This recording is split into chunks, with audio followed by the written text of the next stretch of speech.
आपका शांत दिमाग एवं स्थिर दिमाग जो है ये आपके जीवन की प्रत्येक लड़ाई का ब्रह्मास्त्र है। तो दिमाग को शांत रखिए, स्थिर रखिए। देखिए बहुत सारे ऐसे लोग होते हैं ऊट-पटांग चीज़ों पे जो है ज़्यादा ध्यान देते हैं और दिन भर दिमाग जो है उनका भटकते रहता है।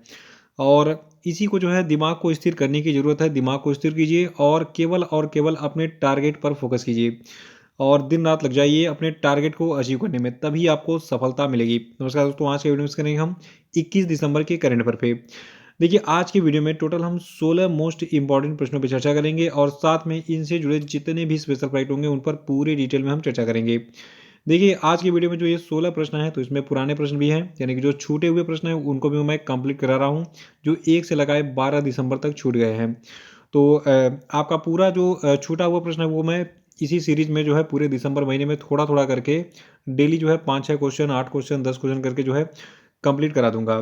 तो उसके लिए आप निश्चिंत रहिए और अभी आपको एक काम करना है, चैनल को सब्सक्राइब कर लीजिए। सारे छात्रों को बता दीजिए कि सर ने अब नए चैनल पर पढ़ाना शुरू कर दिया है।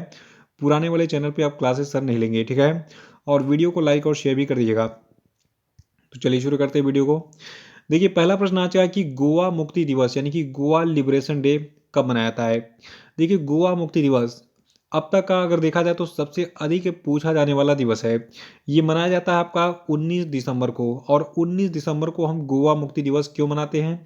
इसका एक बहुत बड़ा कारण है और ये हिस्ट्री का भी पार्ट है और अब ये जो है करेंट अफेयर से भी जुड़ गया है।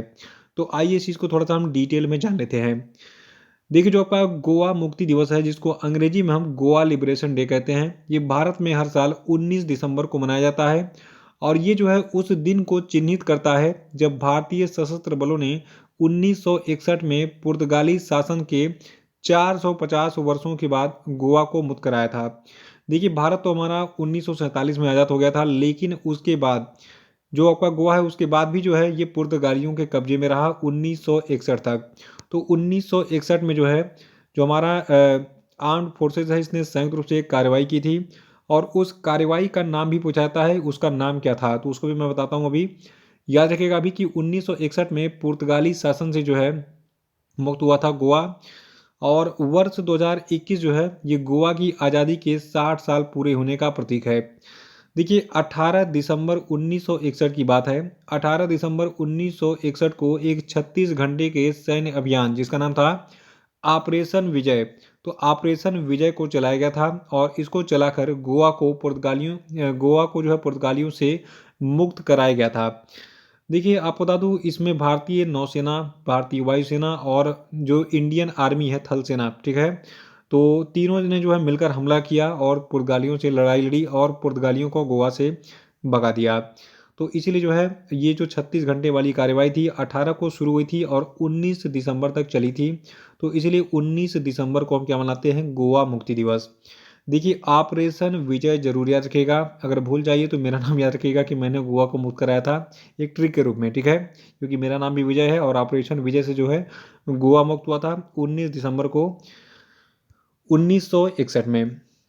देखिए गोवा की वर्तमान स्थिति की बात करें तो गोवा की राजधानी क्या है? पणजी है और राज्यपाल हैं पीएस श्रीधरन पिल्लई और यहाँ के मुख्यमंत्री हैं प्रमोद सावंत जी। अगला प्रश्न है कि अंतर्राष्ट्रीय मानव एकता दिवस यानी कि इंटरनेशनल ह्यूमन सॉलिडेरिटी डे कब मनाया जाता है? तो देखिए अंतर्राष्ट्रीय मानव एकता दिवस को हम 20 दिसंबर को हर साल मनाते हैं। देखिए संयुक्त राष्ट्र महासभा ने 22 दिसंबर 2005 को संकल्प 60/209 के द्वारा मानव एकता को एकजुट करने के मौलिक और सार्वभौमिक अधिकारों के रूप में मान्यता दी थी, जो कि 21वीं सदी में लोगों के बीच संबंधों को दर्शाता है। और इस संबंध में ही प्रत्येक 20 दिसंबर को जो है अंतर्राष्ट्रीय मानव एकता दिवस मनाए जाने का निर्णय लिया गया था। तो तब से जो है 20 दिसंबर को अंतर्राष्ट्रीय मानव एकता दिवस मनाया जा रहा है। अगला है कि हाल ही में किस राज्य ने तमिल थाई वस्तु को जो है राज्य गीत घोषित किया? देखिए बहुत सारे लोग प्रश्न को देखकर ही उत्तर ढूंढेंगे, बहुत सारे लोग नहीं ढूंढ पाते हैं। देखिए इसमें तमिल शब्द ऑलरेडी जुड़ा हुआ है। तो तमिल थाई वजसू को जो है अभी हाल ही में तमिलनाडु ने अपना राज्य गीत घोषित किया है। लेकिन एक सावधानी आपको रखनी पड़ेगी। सावधानी हटी दुर्घटना घटी। सावधानी क्या है? देखिए ये जो गीत है ये किसी और राज्य का भी जो है राज्य गीत है और किसका है? ये पुदुचेरी का है, ठीक है? देखिए जो आपका तमिल थाई वस्तु है इसको 1970 से आधिकारिक दर्जा प्राप्त है और ये जो है पुदुचेरी के केंद्र शासित प्रदेश का भी जो है, यानी जो पांडिचेरी, इसको पुदुचेरी कहते हैं, इसका भी ये आधिकारिक गीत है। तो ये जो पुदुचेरी का गीत है तमिल थाई वसु, अब ये तमिलनाडु का भी जो है राजगीत बन गया है और पुदुचेरी का भी था पहले से ही। देखिए इसके अलावा कुछ और भी राज्य हैं जिनके जो राजगीत है मैं आपको बताने जा रहा हूँ, वो एग्जाम में पूछे गए हैं, तो उसको नोट कर लीजिएगा। जया भारत जननिया तनुजते, ये कर्नाटक का आधिकारिक राज्य गीत है, इसको नोट करना है आपको। और वंदे उत्कल जननी, ये सबसे ज्यादा एग्जाम में पूछाता है। तो वंदे उत्कल जननी जो है ये उड़ीसा का आधिकारिक जो है राज्य गान है। देखिए जो आपका तमिलनाडु का ये जो नया राज्य गीत बना है तमिल थाई वसु, अब इसे जो है सभी शैक्षणिक संस्थानों, विश्वविद्यालयों, सरकारी कार्यालयों और सार्वजनिक क्षेत्र के उपक्रमों में किसी भी समारोह के शुरू होने से पहले गाया जाएगा। और इस संबंध में शासनादेश भी जारी कर दिया गया है तमिलनाडु की सरकार के द्वारा, जिसमें कहा गया है कि दिव्यांगों को छोड़कर, यानी कि जो दिव्यांग लोग हैं उनको छोड़कर 55 सेकंड का ये जो लंबा गीत है गाते समय सभी को खड़ा रहना चाहिए। और तमिलनाडु की बात करें तो इसकी राजधानी चेन्नई है। यहाँ के मुख्यमंत्री M.K. स्टालिन हैं, राज्यपाल हैं R.N. रवि जी, और राज्य नृत्य है भारत नाट्यम तमिलनाडु का। अगला प्रश्न है कि the monk who transformed Uttar Pradesh, how Yogi Adityanath changed UP वाला भैया abuse to a badge of honour नामक पुस्तक को किसने लिखा है। तो देखिए ये पुस्तक काफ़ी इंपॉर्टेंट होने वाली है क्योंकि योगी आदित्यनाथ ये काफ़ी चर्चा में रहते हैं और उत्तर प्रदेश के एक तरीके से कहा जाए सबसे तेज तर्रार अब तक के जितने भी सीएम हुए हैं उनमें सबसे तेज तर्रार मुख्यमंत्री बने हैं। तो इनके बारे में ये पुस्तक लिखी है शांतनु गुप्ता ने। याद रखेगा शांतनु गुप्ता की बयाली में एक पुस्तक रिलीज हुई है जिसका नाम है the monk who transformed Uttar Pradesh, how Yogi Adityanath change UP वाला भैया abuse to a badge of honour. देखिए इनकी और भी पुस्तकें आ चुकी हैं शांतनु गुप्ता की, इसको मैं अभी बताऊंगा आपको। अभी मैं आपको इस पुस्तक के बारे में बता दूं जो ये पुस्तक है ये क्या कहती है। देखिए ये जो पुस्तक है ये उत्तर प्रदेश के मुख्यमंत्री योगी आदित्यनाथ के उत्तराखंड में जन्म से लेकर नाथ पंथ संत बनने तक उत्तर प्रदेश के मुख्यमंत्री बनने की यात्रा को रेखांकित करती है। देखिए जो शांतनु गुप्ता हैं इनकी पूर्व में लिखी गई कई सारी पुस्तकें रिलीज हुई थी। इनमें से एक पुस्तक थी भारतीय जनता पार्टी अतीत वर्तमान और भविष्य, दुनिया की सबसे बड़ी राजनीतिक पार्टी की कहानी, ये 2019 में रिलीज हुई थी। और 2017 में मैंने आपको बताया था जब मैं करंट अफेयर मैंने पढ़ाना स्टार्ट किया था 17 में ही, तो उस समय एक पुस्तक आई थी जब नए नए योगी आदित्यनाथ सीएम बने थे और पुस्तक का नाम था the monk who become chief minister. ये 2017 में रिलीज हुआ था जब ये मुख्यमंत्री बने थे योगी जी। तो the monk who become chief minister भी जो है शांतनु गुप्ता की ही पुस्तक है और the monk who transformed Uttar प्रदेश भी जो है शांतनु गुप्ता की ही पुस्तक है। अगला कि 1 जनवरी 2022 से जो हुंडई मोटर इंडिया लिमिटेड है इसके नए प्रबंध निदेशक यानी कि मैनेजिंग डायरेक्टर कौन होंगे। तो देखिए 1 जनवरी 2022 से जो आपके अंशु किम है ये हुंडई मोटर इंडिया लिमिटेड के जो है नए प्रबंध निदेशक के रूप में काम करना शुरू कर देंगे और ये इस पद पर जो है सीन सियोप किम का स्थान लेंगे। और सीम सियोप किम जो है अब ये क्या काम करेंगे, ये जो है अब दक्षिण कोरिया के सियोल में हुंडई मुख्यालय में जो है अब ग्लोबल ऑपरेशंस डिवीजन का नेतृत्व करेंगे। तो अंशु किम बन गए हैं हुंडई मोटर इंडिया लिमिटेड के नए मैनेजिंग डायरेक्टर, इसको याद रखेगा। देखिए हुंडई जो है ये किस देश की कंपनी है बहुत सारे लोग पूछते हैं। तो हुंडई जो है ये आपका दक्षिण कोरिया की कंपनी है और इसका मुख्यालय दक्षिण कोरिया के सियोल में स्थित है। अगला प्रश्न है कि हाल ही में हिंदुस्तान एरोनॉटिक्स लिमिटेड ने कितने LCA यानी कि लाइट कॉम्बैट एयरक्राफ्ट तेजस MK-1A लड़ाकू विमान कार्यक्रम के लिए 20 प्रकार की प्रणालियों के विकास और आपूर्ति के लिए भारत इलेक्ट्रॉनिक्स लिमिटेड यानी कि बेल के साथ 2400 करोड़ रुपए के अनुबंध पर हस्ताक्षर किया है। तो देखिए इनकी संख्या टोटल 83 है। याद रखिएगा हिंदुस्तान एरोनॉटिक्स लिमिटेड, इसको शॉर्ट में आप HAL भी कहते हैं। तो इसने जो है टोटल 83 LCA यानी कि लाइट कॉम्बैट एयरक्राफ्ट जो आपका तेजस है, तो तेजस लड़ाकू विमान कार्यक्रम के लिए जो है 20 प्रकार की प्रणालियों के विकास और आपूर्ति के लिए जो आपका बेल यानी कि भारत इलेक्ट्रॉनिक्स लिमिटेड है इसके साथ में 2400 करोड़ रुपए के अनुबंध पर हस्ताक्षर किया है।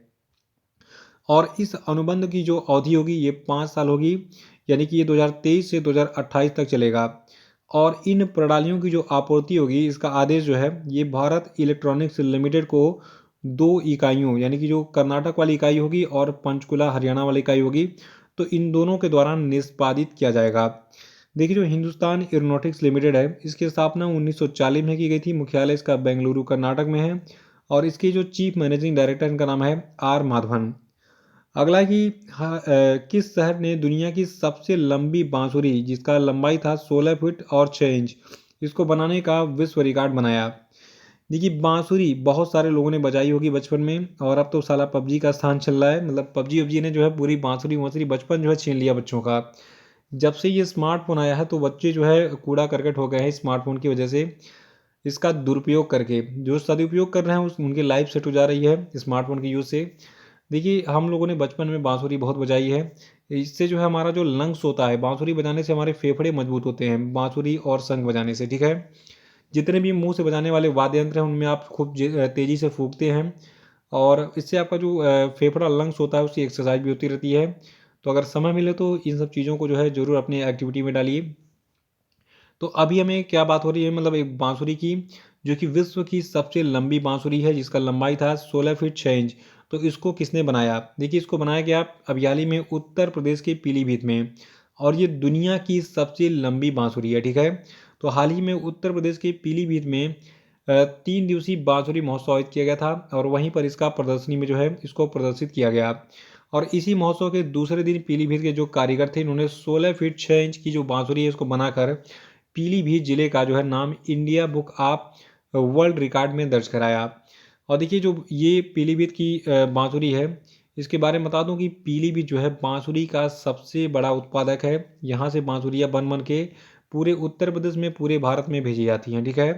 तो पीलीभीत बांसुरी का सबसे बड़ा उत्पादन केंद्र है वर्तमान में। अगला कि हाल ही में भारतीय प्रतिस्पर्धा आयोग यानी कि जो कंपटीशन कमीशन ऑफ इंडिया है इसने अमेरिकी ई कॉमर्स कंपनी अमेजोन पर कितने करोड़ रुपए का जुर्माना लगाया है? तो देखिए भारतीय प्रतिस्पर्धा आयोग जो है यानी कंपटीशन कमीशन ऑफ इंडिया ने अमेजोन पर अभी हाल ही में 200 करोड़ रुपए का जुर्माना लगाया है। और ये जुर्माना क्यों लगा है ये भी जान लीजिए। देखिए भारतीय प्रतिस्पर्धा आयोग ने फ्यूचर रिटेल लिमिटेड की एक इकाई फ्यूचर कूपन के साथ 2019 के अमेजॉन सौदे को भी निलंबित कर दिया है साथ में। यानी कि जुर्माना तो लगाया है, सौदे को भी निलंबित कर दिया। इस सौदे के लिए जो मंजूरी प्राप्त करते समय तथ्यों को छिपाने के लिए अमेजॉन पर जो है ये जुर्माना लगाया गया है। यानी कि कुछ तथ्य थे जिसको अमेजॉन ने छिपा लिया और इसीलिए गुस्से में आ गया भारतीय प्रतिस्पर्धा आयोग और इसीलिए 200 करोड़ रुपए का जुर्माना लगा दिया। अगला कि भारत की जूनियर चयन समिति ने अंडर 19 विश्व कप 2022 के लिए किसे जो है टीम का कप्तान नियुक्त किया है? तो देखिए अभी हाल ही में एक खिलाड़ी हैं यश ढोल, यहाँ पे इनकी फोटो आपको दिख रही है, नन्हे मुन्ने अभी हैं ये। देखिए जो 4 बार के चैंपियन यश ढोल हैं इनको भारत ने जो है 19 दिसंबर को अंडर 19 विश्व कप 2022 के लिए 17 सदस्यीय टीम की जो है मतलब इनके साथ में घोषणा कर दी है। यानी कि 17 सदस्यीय एक टीम बनाई गई है जिसका नेतृत्व करने के लिए चुना गया है यश ढोल को। और यश ढोल जो है दिल्ली से बिलोंग करते हैं, दिल्ली के बल्लेबाज हैं और इनको जो है लीड करेंगे ये 17 सदस्यीय टीम का। और अंडर 19 विश्व कप के बारे में आपको बता दूं इसका जो 14वां संस्करण है ये अगले साल कहां पर खेला जाएगा? वेस्ट इंडीज़ में 14 जनवरी से 5 फरवरी तक, ठीक है। देखिए भारत सन 2000 और सन 2008, 2012 और 2018 यानी कि 2008, 12 और 18 अब तक 4 बार जो ये विश्व कप हुए थे अंडर 19 वाले, इन चारों को जीता है भारत ने। देखिए जो इससे पहले वाली मतलब जो टीम थी 18 में, तो उस समय पृथ्वी शाह काफ़ी चर्चा में आए थे, उन्होंने जो है जीत दर्ज कराई थी। तो भारत जो है अब तक 4 बार अंडर 19 विश्व कप जीत चुका है। कब कब? सन 2000 में, 2008 में, 2012 में और 2018 में। इसको याद रखिएगा और ईश्वर करे कि इस बार भी जो है भारत विजयी बने यश ढोल के नेतृत्व में। अगला प्रश्न है कि किस आईपीएल टीम ने जिम्बाब्वे के पूर्व कप्तान एंडी फ्लावर को अपना मुख्य कोच बनाया? देखिए जो उत्तर प्रदेश की जो नई वाली टीम बनी है लखनऊ की टीम, ठीक है, जिसका अनाउंसमेंट अभी रिसेंटली किया गया था जो कि अगले साल से जो है आईपीएल मैच खेलेगी, ठीक है। तो उसके जो है कोच बनाए गए हैं कौन? एंडी फ्लावर जो कि जिम्बाब्वे के पूर्व कप्तान रह चुके हैं। जिम्बाब्वे के ये जो दिग्गज क्रिकेटर हैं एंडी फ्लावर, ठीक है, ये इससे पहले इंग्लैंड की राष्ट्रीय टीम के मुख्य कोच भी रह चुके हैं और इनके रहते हुए यानी कि इनके कोच रहते हुए इंग्लैंड ने 2010 में T20 वर्ल्ड कप जीता था और टेस्ट रैंकिंग में शीर्ष स्थान हासिल किया था। देखिए लखनऊ टीम की बात करें आईपीएल वाली, तो अभी हाल ही में जो गोयनका ग्रुप है इसके अगुवाई वाले आरपीएसजी समूह ने लखनऊ फ्रेंचाइजी को कुल 7,090 करोड़ रुपए दिए थे और इस टीम को यानी कि इस आईपीएल टीम को खरीदा था लखनऊ वाली को। अगला कि उत्तराखंड के मुख्यमंत्री पुष्कर सिंह धामी ने अभी हाल ही में किसको उत्तराखंड राज्य का ब्रांड एम्बेसडर बनाने की घोषणा की है। तो देखिए जो क्रिकेटर ऋषभ पंत हैं इनको उत्तराखंड का ब्रांड एम्बेसडर बना दिया गया है। देखिए ऋषभ पंत को जो है उत्तराखंड सरकार ने अपना ब्रांड एम्बेसडर बना दिया है। और ऋषभ पंत की बात करें तो काफ़ी महान खिलाड़ी हैं, कम उम्र में बहुत ज़्यादा इन्होंने जो है नाम कमा लिया। देखिए ऋषभ पंत ने साल 2017 में T20 इंटरनेशनल डेब्यू करने के बाद 2018 में टेस्ट और वनडे में पदार्पण किया था और ये टीम इंडिया के लिए 25 टेस्ट मैच, 18 वनडे मैच और 41 T20 इंटरनेशनल मैच खेल चुके हैं। अगला कि भारतीय शटलर किदाम्बी श्रीकांत 19 दिसंबर 2021 को विश्व बैडमिंटन चैंपियनशिप के फाइनल में कौन सा मेडल जीतने वाले पहले भारतीय पुरुष खिलाड़ी बन गए हैं। तो देखिए इन्होंने अभी हाल ही में रिसेंटली सिल्वर मेडल यानी कि रजत पदक जीता है। यार्के का भारतीय शटलर किदम्बी श्रीकांत यानी कि के श्रीकांत ने 19 दिसंबर 2021 को आयोजित विश्व बैडमिंटन चैंपियनशिप के फाइनल में सिल्वर मेडल जीता और इसको जीतने वाले ये पहले भारतीय पुरुष खिलाड़ी भी बन गए हैं। देखिए जो फाइनल मुकाबला हुआ था उसमें के श्रीकांत यानी कि किदम्बी श्रीकांत का मुकाबला सिंगापुर के लो किन यू से हुआ था और लो ने जो है इस मुकाबले में श्रीकांत को 21-15 और 22-20 से हरा दिया था। इसीलिए इनको सिल्वर मेडल से संतोष करना पड़ा, अगर ये जीत जाते तो ये गोल्ड मेडल जीतते हैं। लेकिन फिर भी देखिए इन्होंने रिकॉर्ड तो बना दिया, मतलब अब तक किसी ने कोई पदक नहीं जीता था तो इन्होंने जो है मतलब विश्व बैडमिंटन चैंपियनशिप के फाइनल में जो है पदक जीतने वाले यानी कि मेडल जीतने वाले ये पहले खिलाड़ी बन गए, ठीक है, सिल्वर मेडल। अगला प्रश्न कि हाल ही में उत्तर पश्चिमी पाकिस्तान में पाकिस्तानी और इतालवी पुरातत्वों ने तत्वविदों ने जो है उनका जो एक संयुक्त दल था उन्होंने जो है बौद्ध काल के कितने साल पुराने एक मंदिर की खोज की है। देखिए अभी हाल ही में रिसेंटली पाकिस्तान में एक मंदिर खोजा गया है जो कि कुछ इस प्रकार से दिखता है, ठीक है, ये 2300 साल पुराना है। कितना? 2300 साल। देखिए इस मंदिर के साथ कुछ अन्य बेशकीमती कलाकृतियां भी खुदाई में मिली हैं। ये मंदिर खैबर पख्तूनख्वा प्रांत के स्वात जिले में बारीकोट तहसील के बौद्ध काल के बाजीरा शहर में मिला है पाकिस्तान में। और इस मंदिर को पाकिस्तान में बौद्ध काल का सबसे प्राचीन मंदिर बताया गया है। तो याद रखिएगा कि उत्तरी पश्चिमी पाकिस्तान में पाकिस्तान और इतालवी पुरातत्वविदों ने जो है एक मतलब उनका एक संयुक्त दल था, उन्होंने मिलकर एक बौद्ध काल के 2300 साल पुराने मंदिर की खोज की है। अगला कि विश्व एथलेटिक्स ने किसको woman of the year award से सम्मानित किया है। तो देखिए भारत की जो अंजू बाबी जॉर्ज हैं इनको जो है woman of the year award से अभी हाल ही में सम्मानित किया गया है विश्व एथलेटिक्स के द्वारा। देखिए भारत में खेल को आगे बढ़ाने के प्रयासों के साथ महिलाओं को प्रेरित करने वाली जो अंजू बाबी जॉर्ज हैं इन्होंने 2003 में विश्व एथलेटिक्स चैंपियनशिप के लॉन्ग जंप में कांस्य पदक अपने नाम किया था। और इन्हें जो है ये अवार्ड खेल संस्था ने यानी कि जो woman of the year award है तो इसको ये अवार्ड जो है खेल संस्था विश्व एथलेटिक्स ने जो है भारत में खेल को आगे बढ़ाने के प्रयासों के साथ महिलाओं को प्रेरित करने के लिए दिया है हाल ही में। अगला है कि किस राज्य सरकार ने हाल ही में विद्या दिवेना योजना के लिए 686 करोड़ रुपए जारी किए। तो देखिए ये राज्य आंध्र प्रदेश है। ये प्रश्न एग्जाम में बहुत बार पूछा चुका है कि विद्या दिवेना योजना जो है किस राज्य की योजना है, तो ये आंध्र प्रदेश की योजना है। देखिए रिसेंटली ये जो अमाउंट जारी किया गया 686 करोड़ रुपए का, तो ये तीसरी किस्त है इस योजना की। और जो आपको बता दूं विद्या दिवेना योजना है ये एक शिक्षा सहायता योजना है, ये एक फीस प्रतिपूर्ति योजना भी है। ये योजना केवल कॉलेज की फ़ीस की प्रतिपूर्ति करती है, यानी कि जो कॉलेज में पढ़ने वाले बच्चे हैं उनको स्कॉलरशिप वगैरह प्रदान किया जाता है। जितना फ़ीस वो जमा करते हैं अपना एडमिशन कराने के लिए वो पूरी फ़ीस वापस कर दी जाती है इस विद्या दिवेना योजना के अंतर्गत। अगला है कि इकोनॉमिस्ट इंटेलिजेंस यूनिट की ताज़ा रिपोर्ट के अनुसार दुनिया का सबसे महंगा शहर कौन सा है। तो देखिए इकोनॉमिस्ट इंटेलिजेंस यूनिट की जो है ताज़ा रिपोर्ट के अनुसार दुनिया का जो सबसे महंगा शहर है ये आपका तेल अवीव है। तेल अवीव किस देश में स्थित है? ये आपका इज़राइल में स्थित है। थोड़ा सा इस पेज को हम जूम करेंगे, यहाँ पे आपको बहुत सारी चीज़ें मिलेंगी।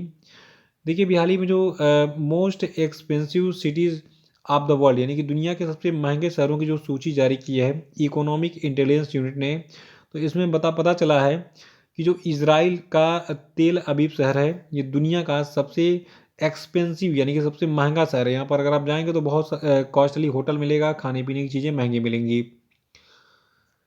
और देखिए इसमें जो आपका पेरिस है फ्रांस का, तो फ्रांस का जो पेरिस है इसको दूसरा स्थान मिला है।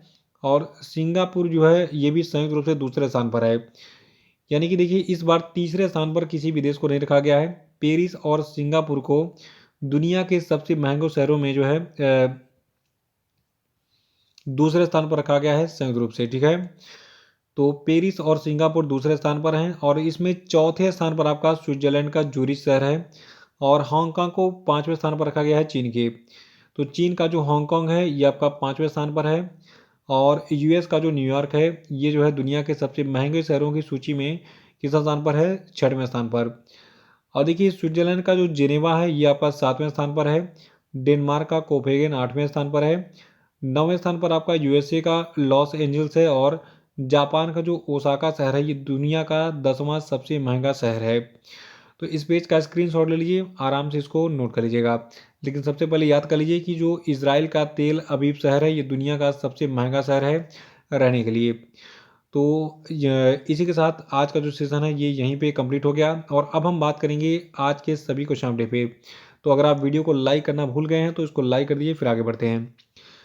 देखिए आज की क्वेश्चन अपडेट का पहला प्रश्न आपके लिए कि हाल ही में किस राज्य में सहाय योजना शुरू की गई, बताइए। अगला कि हाल ही में भारतीय रिजर्व बैंक ने के द्वारा जो है पंजाब नेशनल बैंक पर कितना जुर्माना लगाया गया, बताइए। और अगला प्रश्न है कि हाल ही में किसे मोला global entrepreneur of the year award दिया गया, आंसर बताइए। नेक्स्ट है कि rewinding of first 25 years of ministry of electronics and information technology नामक पुस्तक को किसने लिखा है, बताइए। और अगला कि हाल ही में व्हाट्सएप ने भारत के कितने गांवों के लिए डिजिटल भुगतान उत्सव की घोषणा की है, बताइए। और अब हम बात करेंगे कल के पूछे गए सभी क्वेश्चन अपडेट के सही उत्तरों की। देख लो इसमें का पहला प्रश्न था कि अंतर्राष्ट्रीय प्रवासी दिवस कब मनाता है, तो इसको हम 18 दिसंबर को मनाते हैं। और अगला था कि अल्पसंख्यक अधिकार दिवस कब मनाया जाता है, तो ये 19 दिसंबर को मनाया जाता है। और नेक्स्ट था कि वर्ल्ड अरेबिक लैंग्वेज डे यानी कि विश्व अरबी भाषा दिवस कब मनाया जाता है, तो ये भी 18 दिसंबर को ही मनाया जाता है। अगला था कि हाल ही में नासा ने किस भारतीय मूल के डॉक्टर को अंतरिक्ष यात्री के रूप में चुना है, तो इनका नाम है अनिल मेनन। पांचवा था कि फिक्की के नए अध्यक्ष कौन बने, तो इनका नाम है संजीव मेहता। तो इसी प्रश्न के साथ ये वीडियो समाप्त होता है। जय हिंद, जय भारत।